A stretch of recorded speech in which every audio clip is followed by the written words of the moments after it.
right, now I'm going to the most interesting division. We're going to finish the AFC up, but I think which is the most interesting division, the AFC South. The Jags were the surprise team, went from worst to first, won the AFC South last year. Was that a fluke? Is this a best team in a bad division, or are they for real? No, I think Jacksonville is for real. Tom Coughlin is controlling that organization right now. He brings a lot of experience. He also brings a lot of football acumen and knowledge. I'm saying that with the pieces they have, Leonard Fournette, even though Jalen Ramsey went on GQ and had the whole interview and talked about the status of his quarterbacks, but of the quarterbacks in the NFL, as much as I appreciate what he said, the one thing I will always say to you is never give another team ammunition to start picking you apart, which I think a lot of quarterbacks are going to do. Jacksonville, not a fluke. I say they have a nice run this year as well. They did, I was going to say, Jalen Ramsey was this bulletin board material. Are they the best secondary in the league there with Ramsey, Boue, or, I don't know, can you name a better secondary? Yeah, the Rams.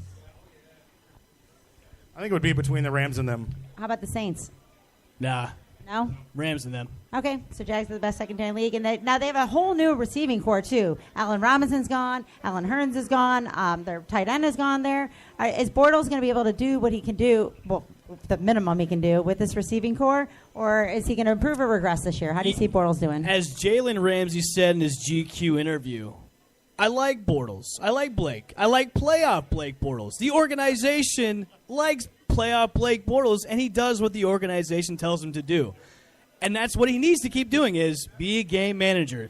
Don't be the flashy guy anymore. Don't try to hit the long passes. Don't do the deep balls anymore. Be that game manager you were last year. And if they continue to do that, they're going to keep having success like they did last year. So I think he'll improve on his last year. Well, managing games would be like running the ball 527 plays last season. Yes. So Fournette, he is a beast. He did miss a few games. He missed 3 games last year, and he still had over 1,000 rushing yards, 300 receiving yards. Do you expect him to do better, Chip, than he did last year? What do you think of Fournette this year? I think he'll improve. They got Norwell from Carolina, who's a Pro Bowl guard, who was a great addition. Obviously, you just mentioned he missed a couple of games, so I'm looking forward. He's probably going to get 25, 30 touches a game, which could, definitely, I think it can eclipse his mark he had last year. Well, this is a huge running back league this year. I mean, there are so many good running backs. Eric, is Fournette a top 5? Yes, he is a top 5. Top 5 running back. I haven't drafted my fantasy team yet, so really I'm just looking for cues from you guys here. All right, well, let's move along to the Tennessee Titans. The Bucs are actually playing them today in Tennessee, I believe, in preseason football.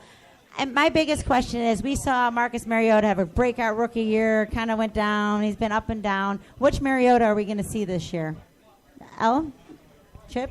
I'm hopefully going to see the quarterback they drafted when they did at number 2 a couple of years ago. So I think Mariota's, this is a different offensive scheme than last year. They do have a new offensive coordinator in Matt LaFleur. So, hopefully we see the Marcus Mariota that's going to stay healthy throughout the year and is going to be that big playmaker that they drafted. So it's interesting. They still have that Winston versus, Mariota, conversation, and Mariota's still kind of pulling ahead of Winston right now. So what I see out of Mariota is hopefully big plays and a good game manager this year. And they did release DeMarco Murray, who decided to then retire. So I know that was your comment to draft him to the fantasy draft back there. So they have Deion Lewis from the Patriots now and Derrick Henry. Who's going to be that number 1 running back? Derrick Henry. Definitely Derrick Henry. All day Derrick Henry. Really? You don't see Deion Lewis challenging him for the job at all? I not that I say he won't challenge for the job because he is that type of running back. However, when you've got a workhorse in Derrick Henry, you let that man tilt the rock. And we saw it when they tried to do the Derrick Henry, DeMarco Murray thing. I think Derrick Henry knows the scheme a little better. Deion Lewis is just coming in. I'm saying you roll with him. All right, I would like to talk more about the Titans. We are pressed for time, so let's go to the Colts real quick. We have the 4-12 Colts and the 4-12 Texans. Andrew Luck's coming back. Do you guys believe he's coming back, the Andrew Luck of old? Yes, I think he will. No, he won't be the Andrew Luck of old. He'll be the Andrew Luck of new. And is that better or worse? Hopefully better. I think it starts week 1 against Cincinnati. We'll see which Andrew Luck's coming out. So my jury is still out. But deliberating it, I'm looking at it and saying, you haven't played a game in almost 2 seasons, and now you're expected to come out there and be the progression Andrew Luck that you're speaking of. I don't know. But I'm leaving that to week 1 and see what kind of guy we got this year. You're playing Cincinnati. He's going to look great.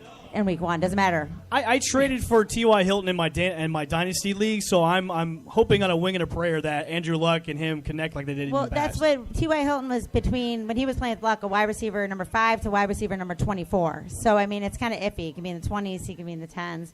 That's now the most intriguing team, the Houston Texans. They had a ton of injuries last year.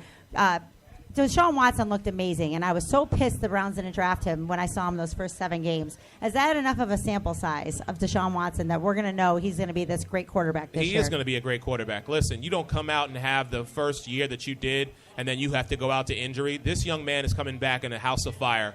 I still hold very true to this. As long as Deshaun Watson is healthy, the Houston Texans are my pick to win the AFC South. Along with him, and if J.J. Watt can stay healthy, this is my team to go to the AFC Championship game against New England. That is my pick. It's crazy how me and you, this is actually something I agree with you upon. If Deshaun Watson stays healthy, this team can make a run for the Super Bowl. Well, that's my question now to you, Chip. They're at number 10 in the Super Bowl odds behind like the 10 obvious best teams. Is that too high for a team that finished 4-12 last year?